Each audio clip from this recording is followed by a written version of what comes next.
We're going to shift gears a little bit. There's a new genre in books in the Christian church today, in the church world, the Christian world, that was not here 40 years ago.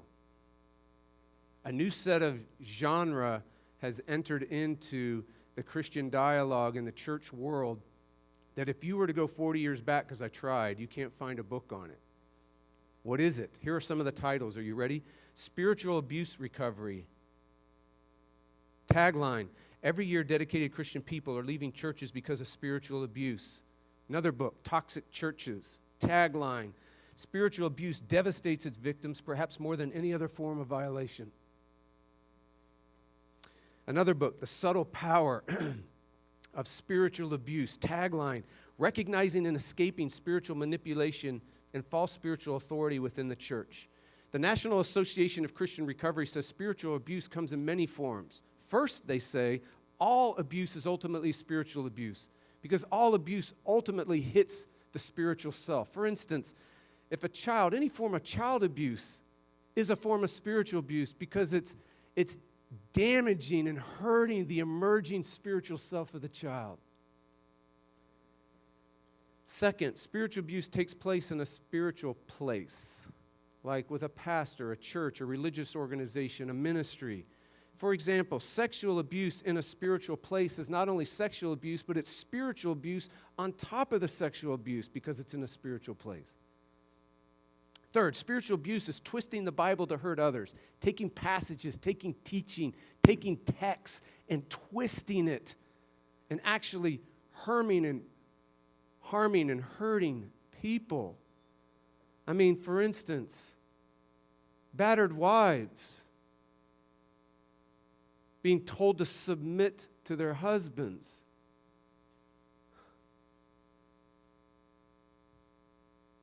Or seeking obedience from your children and the excuse and having it be abusive and excusing it as first-time obedience or trying to get your children to obey.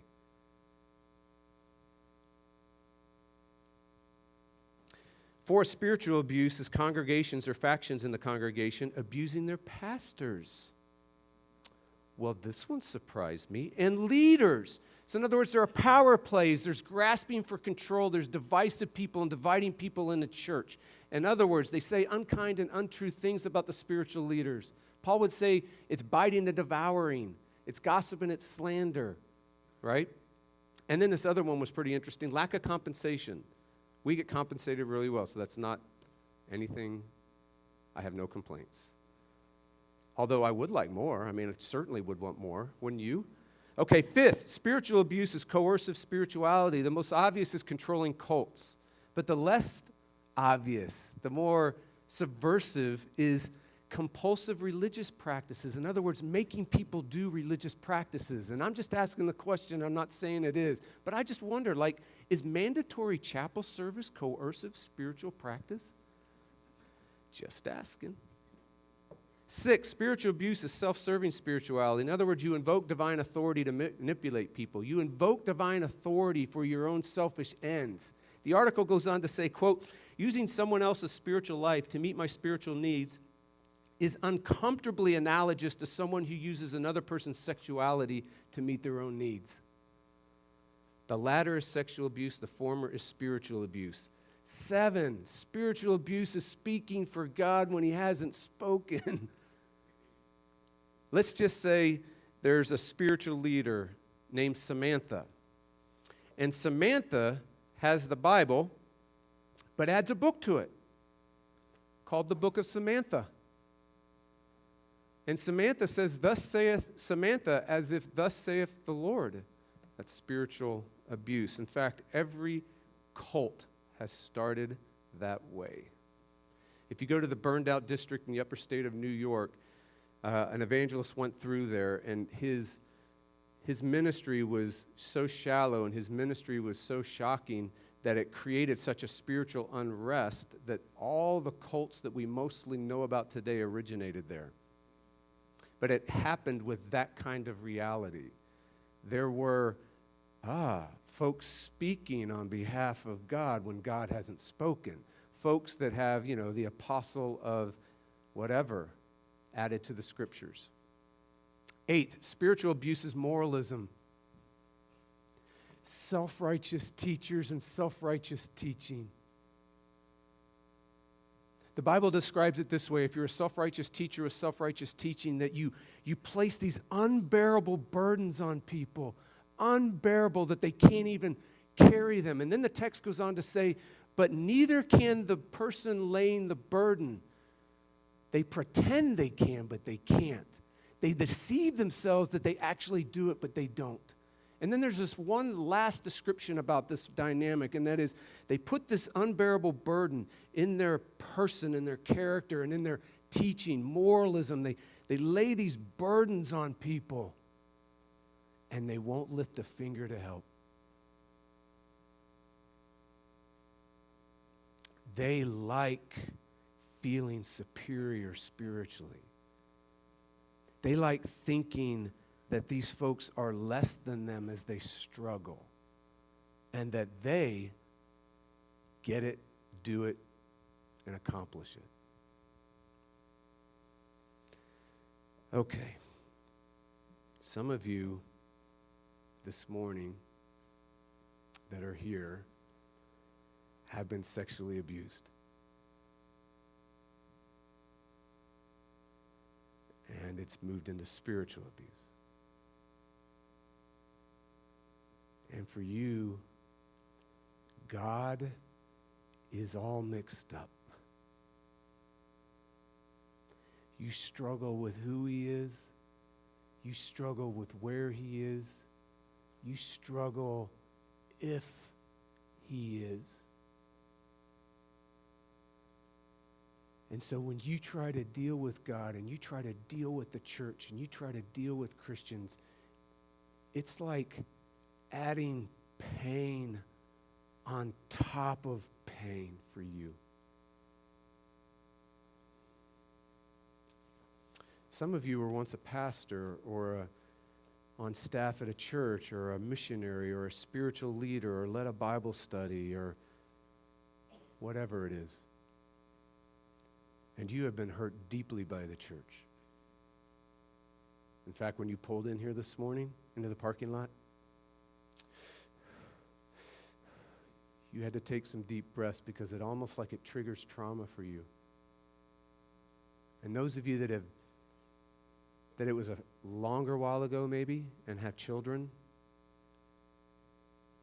your children still haven't recovered.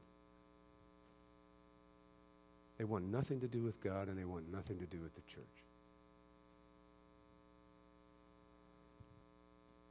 Some of you are walking around right now speaking for God. You're what I call a blues brother. You're on a mission from God. God's will for others is so certain to you, and you're so willing to tell everybody what it is.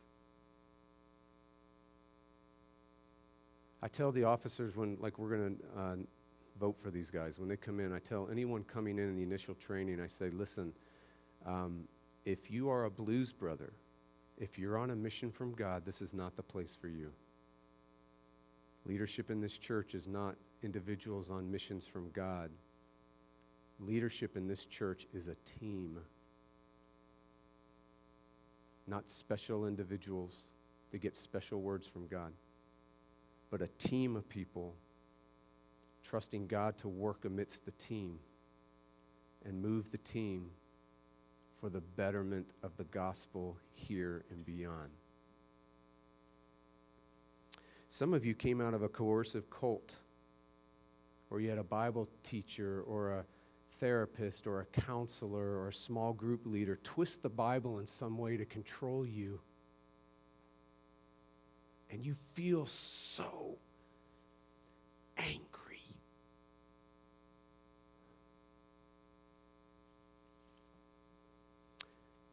And some of you are just spiritually exhausted. You're so spiritually overburdened. You don't know why. You just do. And you don't know what to do about it.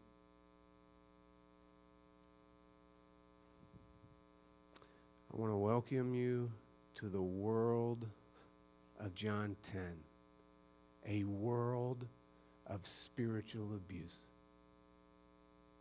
Please stand for the hearing of God's word.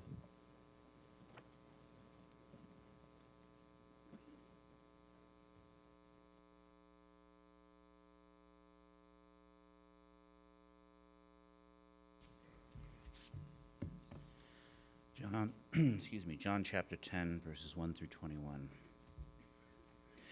Truly, truly, I say to you, he who does not enter the sheepfold by the door, but climbs in by another way, that man is a thief and a robber.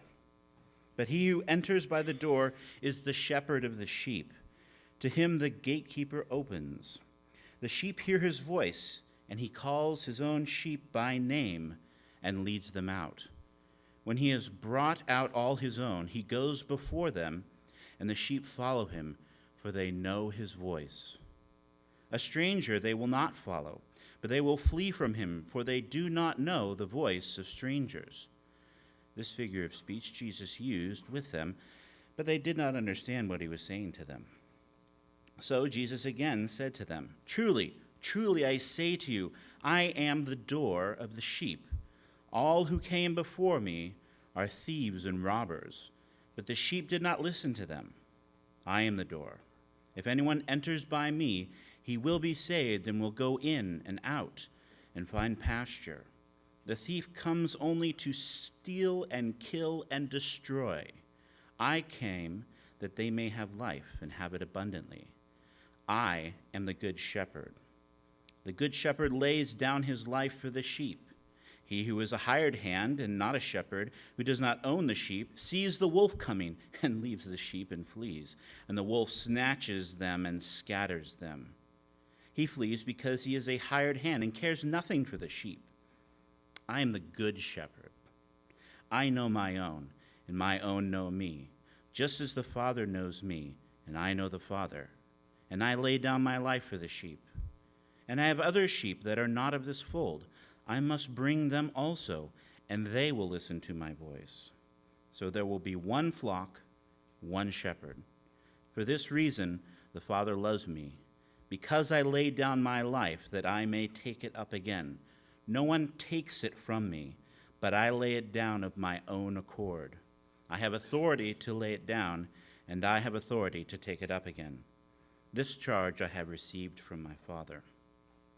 There was again a division among the Jews because of these words. Many of them said, He has a demon, is insane. Why listen to him?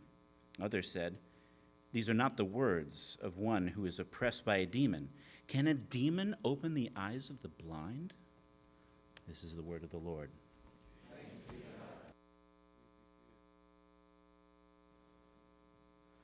So, Lord, we ask that you would shine on this page. Holy Spirit, would you give us clarity of the mind, realness of the heart, and would we experience you, Jesus, the Good Shepherd in this text? And, Lord, there are many of us here that need spiritual healing. There are many that have been abused in some way, and I ask a special measure of your grace upon them, and we ask this in your name, amen.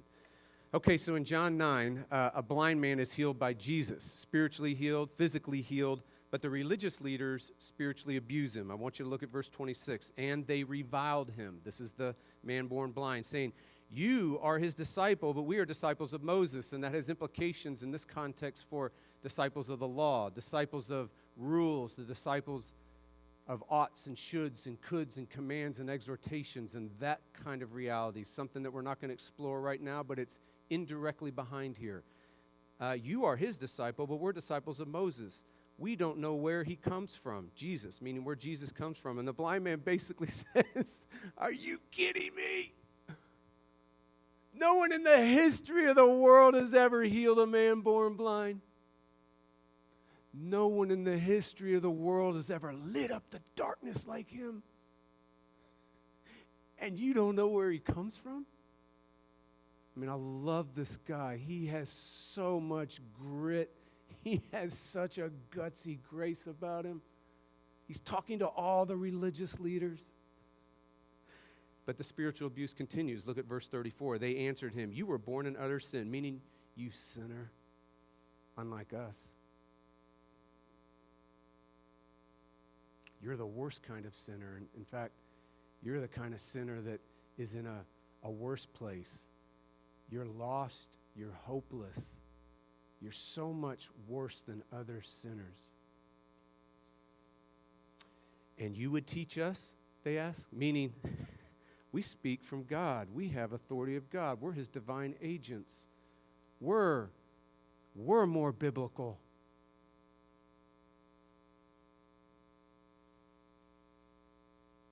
We're right.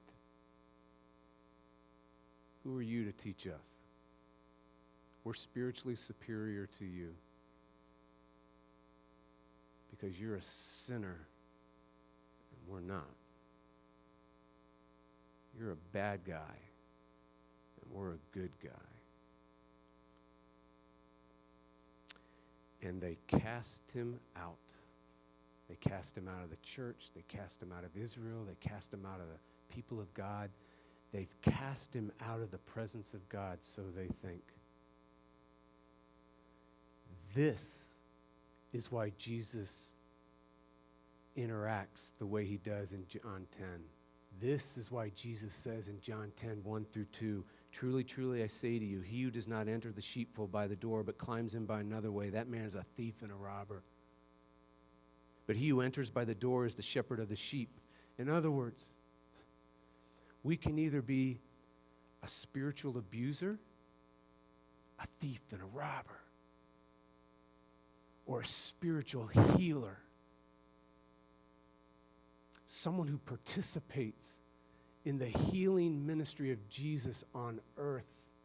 A shepherd, a spiritual shepherd. But the question of the text is, what determines which one you are? What determines whether you're a spiritual abuser or a spiritual healer? How do you know if you're a spiritual abuser or a spiritual healer? What determines it? Well, in the normal, ordinary village setting in the ancient world, which is what this is, verses 1 through 6 are the village setting. Verses 10 through 18 are the open country. So we're in a village setting. In a normal village setting in the ancient world, several families would get together and share a courtyard in their community. And this courtyard has a fence and a gate.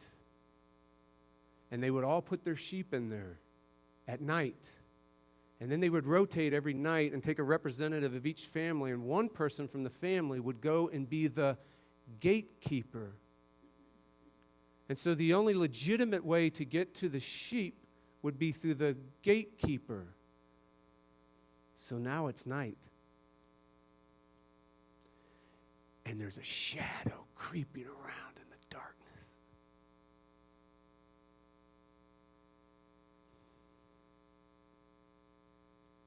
And he's seeking entrance into the sheep pen. Now, how would you know, gatekeeper? How would you know whether the shadow creeping around is a thief and a robber and a spiritual abuser, or a shepherd that heals the sheep? And the answer from the text is, do they use the gate door or not? Whoever goes by the door is a spiritual healer.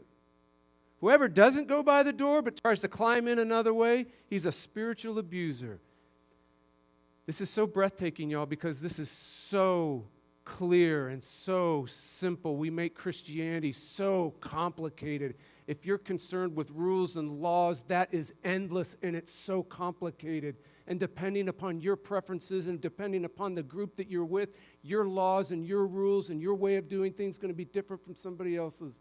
And you're going to have tighter and tighter circles, smaller and smaller circles, till you can finally get a group of people that agree with you over all these things. But Christianity, it's so simple. Whoever goes through the door is a spiritual healer, or better yet, participates in the healing ministry of Jesus on earth. And whoever doesn't abuses people. Now, before you check out and say, I'm not an abuser, everyone here, in some level, abuses people. I should say this way, you can leave because the rest of the sermon will not apply to you if you love people perfectly. If you love people perfectly, then disregard everything I'm about to say. But if you don't, you might want to stick around.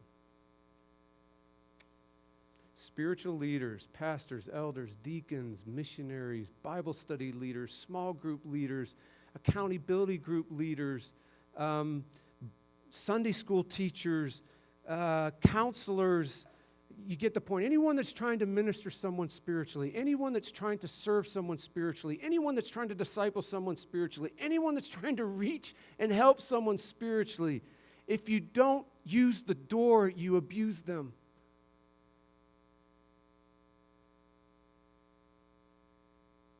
You're climbing over like a thief and a robber. A church that's not driven, going in and out of the door, driven by the door, philosophy of ministry around the door, missions around the door, discipleship around the door, worship around the door, music around the door, counseling around the door, preaching and teaching around the door. If we're not, we're harming, hurting, and hardening people. Parents, if you're not parenting by way of the door, you're hurting, shattering little sheep. Paul would say, you exasperate them. You crush their spirit. You darken their view of God. You harden their heart. You make a little Pharisee, or you make a little Jonah who flees and flees and flees from God.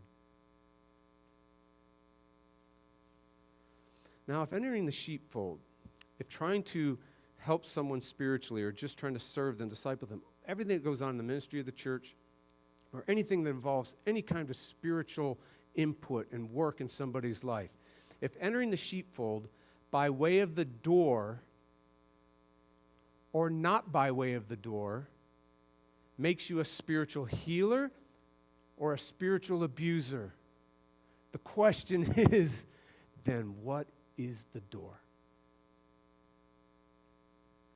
What's the door? Christianity gets that simple. What's the door? Verse 6, this figure of speech, what he's saying here, this image of sheep farming, specifically this image or the story of the door. This figure of speech, the image of the door, Jesus used with them, but they did not understand what he was saying to them. Fair? Verse 7, so Jesus said to them again, truly, truly, I say to you, I am the door. I am the door of the sheep. Verse 9, I am the door.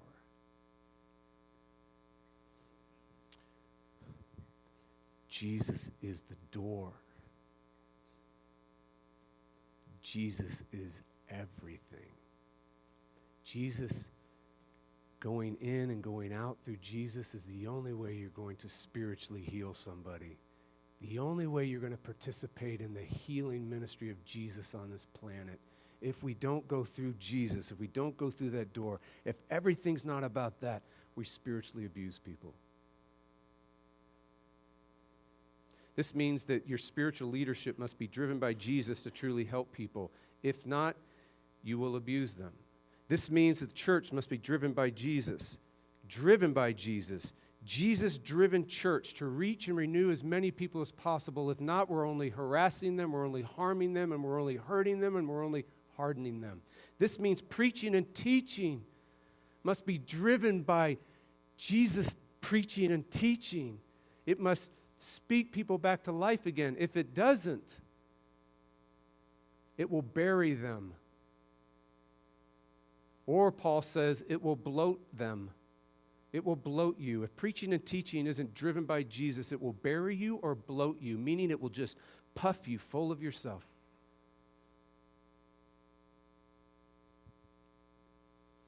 Parenting must be Jesus-driven or it will shatter little lives. True spiritual help must be Jesus-driven. If not, it's not spiritual at all.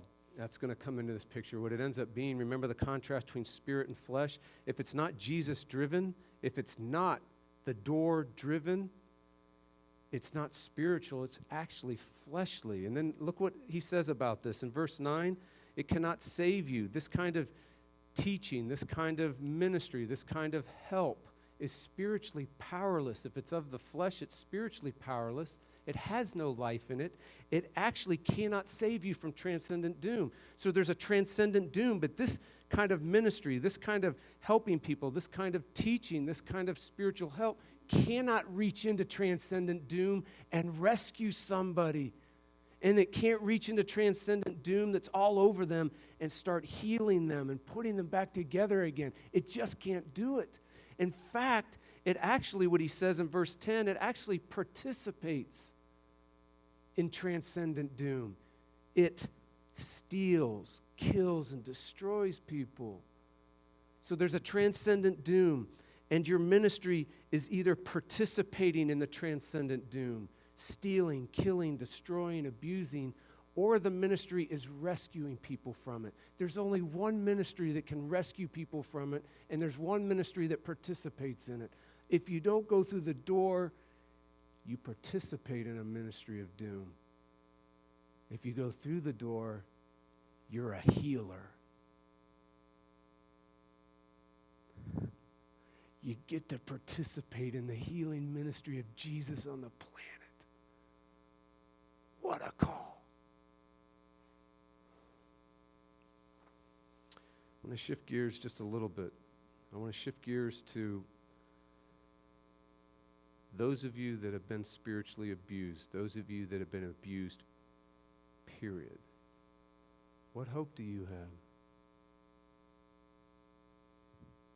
What hope do you have right now if you're struggling with God, you're struggling with yourself, and you're struggling with others because of what's happened to you? What hope do you have? Jesus is saying to you in this passage, and he's saying to you, what we're about to say, he says twice in verse 11. He says another time in verse 14. That means he's saying this to you 3 times, which means in the Bible, 3 is a perfect number. It's the number of completion. It's the number of perfection. It's the number of wholeness. It's the number of healing. So Jesus is saying healing words to you. What are they? I am the good shepherd. I am the good shepherd. Let me shepherd you. Let me help you. Let me teach you. Let me heal you. Let me show you I'm not like any other robber and thief. I'm the good shepherd. Let me show you who I'm really like. Western shepherds, and I had this kind of I was flummoxed in the first service, so I'm not going to get stuck there like I was before. I was trying to figure out when Western and Eastern happened, and I just didn't want to pursue that. But I do want to pursue it today. I'm going to go read about it. Western shepherds. You know what Western shepherds do? And they've done it since the beginning of the West. That was the point. Whenever the West began. Western shepherds drive their sheep by a sheepdog. If you're in Texas, it's a blue heeler. And the dog pressures them, pushes them, barks at them, bites at them, drives the sheep in front of the shepherd. Eastern shepherds all the way back to the ancient times and all the way into modern times. Eastern shepherds today, modern times, they don't drive their sheep, they lead their sheep. And how do they lead their sheep? By their voice. They speak. And the shepherd's voice in this passage, you're going to have to trust me, there's so much in here, but we can't cover it all. I'm going to hit it briefly. But the shepherd's voice in this passage is described in verse 14 as knowing you so well that the shepherd's voice knows you better than you know you. It's almost like if you want to know yourself, don't look in to know yourself. Look out to the shepherd's voice because he'll tell you all about you. He knows you down to the roots of your existence. He knows when you rise. He knows when you go to sleep. He knows what's going on. He knows you completely. The Bible is so affirmative that God knows people. He knows them through and through. And it's a good thing. The shepherd's voice is personal and intimate with you. In verse 15, it's described as being so personal and so intimate with you that it is the same personal intimacy that God the Father and God the Son share in the Trinity. How close, how personal, how intimate is that relationship? Jesus says, I know you like that. I'm as intimate and close and near to you as the Godhead. And then the last thing he says about his voice, this powerful thing about his voice in this section, he says, this voice loves you to life again.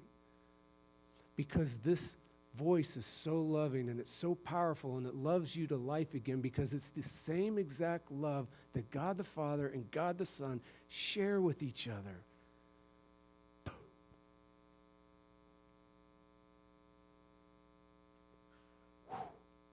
Wow.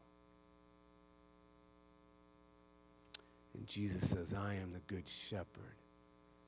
My voice heals. My voice reaches. My voice renews. My voice loves. My voice is intimate. My voice is all you need. Let me shepherd you. Let me heal you. In verse 9 through 18, the setting changes. So in verses 1 through 8, we're in the safety of the village. And 9 through 18, we leave to the danger of the open country. And now in the danger of the open country, we zoom in on a hired hand. And the hired hand doesn't own the sheep. The hired hand, these are not his sheep. He's a hired hand. He gets paid to watch the sheep. And so the picture is the hired hand's out enjoying the open country, and he's got the sheep in front of him, and you know, I don't know what he's doing. I don't know what they did in those days to relax. Maybe he's chewing, smoking, whatever, sipping. I have no idea what he's doing, but he's out there just enjoying the sheep. And then a wolf comes. And he drops whatever he's doing, and then the text is saying that the wolf approaches, and he sees the wolf approach, and he starts shaking from the top of his head down to the bottom of his feet. And he tremors, and he shakes in fear, and he calculates really, really quick, there is no amount of money that will keep me here. And he leaves. Now, what happens to the sheep when this dude leaves is R-rated for blood and violence. The text basically says that the beast snatches the sheep. The literal meaning is that the beast seizes them and grabs them. And it's so sudden and it's so forceful. The text says they were snatched and they disappear from the face of the earth.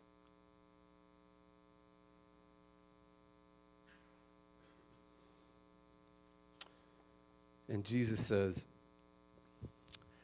I see the beast. And I'm not afraid of the beast. I even know the beast. and I will not run from this beast, and I will not leave you to this beast. I will kill this beast.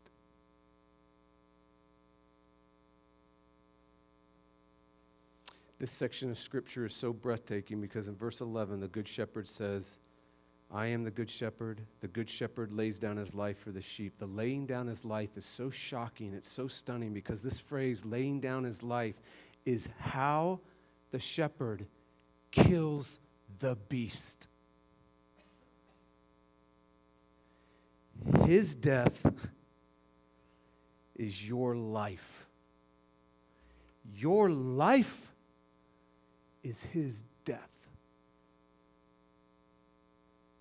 The abundant life that he talks about in this passage is his own very death and life.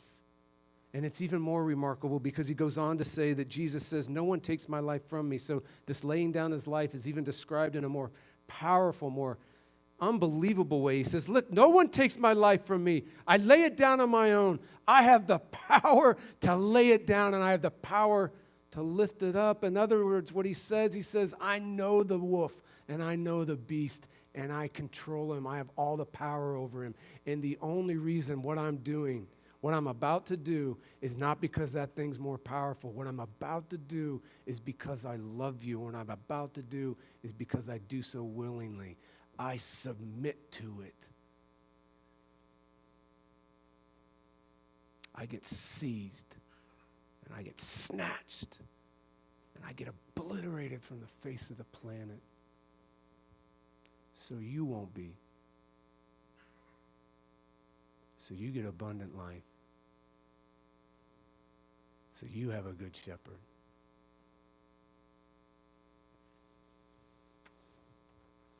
Jesus says to you, if you are struggling, Jesus says to you, you're struggling with God, yourself, and others because of what's happened to you. I am your good shepherd. Let me shepherd you. Let me heal you. Let me help you. Let me teach you. Let me put you back together again. So what do you say to him when he does that? This is what you say. You are the good shepherd. You are my shepherd. Teach me, help me, heal me. Before we go, we got to look at one controversial part, okay? What about spiritual abuse? What about the abuser? How does spiritual abuse end? How do you, as a spiritual abuser, end being a spiritual abuser? Now, again, there's levels of this, all the way from the criminal to the fact that you and I do not love people perfectly and do not love people well, so by definition, if we don't love them, we abuse them, okay? So we're all in this together, so in somewhere in this spectrum, this question reaches all of us. What about spiritual abuse? How does spiritual abuse come to an end? The text says there's only one way. I want you to notice that there's only one shepherd in this story. Only one shepherd. It seems like, okay, in the beginning, okay, there's a shepherd, but the shepherd is a one shepherd, and the shepherd ends up being taken into the image that Jesus has for himself. So there's never really other shepherds in this story like you and me. There's never really thieves and strangers and robbers and then real shepherds, plural. In this story is really, there's no plural. There's one shepherd and one shepherd alone. And you know what this means? This means spiritual abuse ends when you realize you're not the shepherd.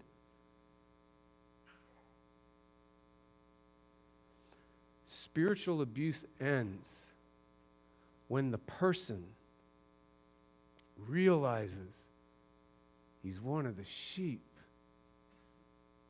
He's a needy sheep. You can't be self-righteous if you're a needy sheep. Your teaching cannot be self-righteous if you're a needy sheep. Because what eventually happens is the reason why teaching becomes self-righteous, because the person is self-righteous. But as the person begins to change and realizes they're a needy sheep, they will start seeing the Bible the way it's supposed to be seen and will not look for self-righteous teaching. all they will see if they're needy sheep is the good shepherd, the door, the grace of God. But if you're not a needy sheep, man, you want to be told what to do. You want good advice. You want to get better. But that's what we're going to talk about in a couple weeks, right? When we do life change. So if this is us, which it is in some form or another, what do we do? What do we say to the only shepherd? This is what we say. I am not the shepherd. You are the good shepherd. Forgive me for trying to be the shepherd.